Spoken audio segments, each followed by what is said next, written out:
Iran में हाल ही में सत्ता का बड़ा बदलाव देखने को मिला। देश के सुप्रीम लीडर अली खामनेई के निधन के बाद अब उनके बेटे मुज्तबा खामनेई को नया सुप्रीम लीडर चुना गया। ये फैसला ईरान के सर्वोच्च धार्मिक और राजनीतिक संस्थान यानी कि असेंबली ऑफ एक्सपर्ट्स ने लिया है, जिसमें कुल 88 सदस्य हैं। असेंबली ऑफ एक्सपर्ट्स का काम देश के सुप्रीम लीडर का चुनाव करना होता है। अली खामनेई की मौत के बाद ये पद खाली हो गया था। इसके बाद लंबे समय तक डिस्कशन होने के बाद और कई बैठकों का दौर चला, आखिरकार असेंबली ने मुज्तबा खामनेई को ईरान का नया सुप्रीम लीडर अनाउंस कर दिया। माना जाता है कि मुज्तबा पहले से ईरान की राजनीति और इन चीजों से काफी ज्यादा एक सुप्रीम लीडर के तौर पर खुद को प्रभावशाली भूमिका में निभाते आ रहे हैं। उनके सुप्रीम लीडर बनने के बाद दुनिया भर में ईरान की राजनीति को लेकर नई सुर्खियां तेज हो गई। इसी बीच उनके पास से जुड़े कुछ पुराने राजनीतिक दस्तावेज जो है वो सामने आए हैं और सुर्खियां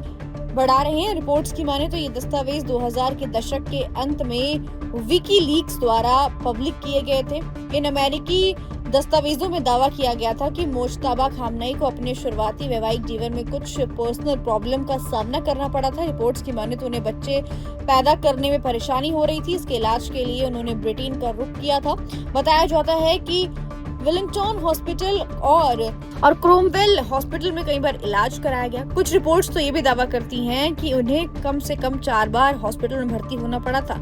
इनमें से एक बार उनका इलाज लगभग 2 महीने तक चला था। दस्तावेजों के मुताबिक लंबे इलाज के बाद उनकी हेल्थ समस्या ठीक हो गई थी। इसके बाद उनकी पत्नी प्रेग्नेंट हो गई थी और उनके परिवार में बच्चों का जन्म हुआ था। हालांकि पब्लिकली रूप से ये साफ नहीं है कि उनके कितने बच्चे हैं। इसके अलावा कुछ रिपोर्ट्स ये भी कहती हैं कि शादी से पहले मुज्तबा खामनेई ने इस्लामी कानून के तहत 2 शादियां की थी।